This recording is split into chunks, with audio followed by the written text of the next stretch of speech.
One thing I've noticed about the American right is that it's much more unified than the left is.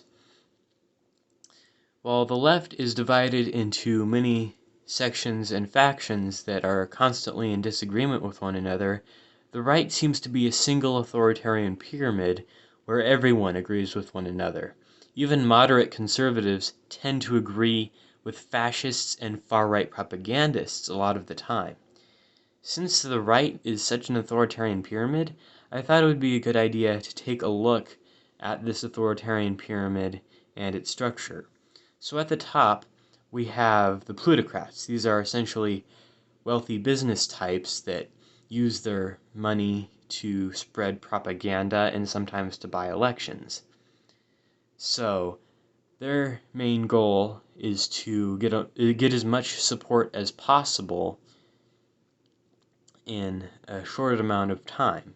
And they do this by spreading hate-mongering and fear-mongering on television. And this brings us to a lower part of the pyramid, culture warriors. These culture warriors are people that have been brainwashed by the fear-mongering and the hate-mongering. And they go out into the street with their Confederate flags and their guns and start terrorizing people simply because they think they are an enemy of the state. And because of this, there seems to be some sort of power structure in the right where the culture warriors go do the violence and the more dirty work for the plutocrats, and they don't even know it because they think that what the propaganda that the plutocrats are telling them is the actual truth. And that is very similar, eerily similar, to a fictional authoritarian government called the Dominion from Star Trek. It's a very dystopian government controlled by these shapeshifters called the Founders that issue orders and spread propaganda to a species known as the Jem'Hadar that go and fight for them and do their bidding, and they don't even realize they're being used because they're taught from birth, your purpose is to serve the Founders. And that's essentially what the right is doing to children. They're telling their children that they were born to fight the left. They were born to fight, quote-unquote, enemies of the state. And the two are becoming more and more similar every single day. And I bet next year I'll have an even better argument to compare the two than I do now. And it amazes me that with all this similarity, people still argue that the right is the side that supports personal freedom and liberty.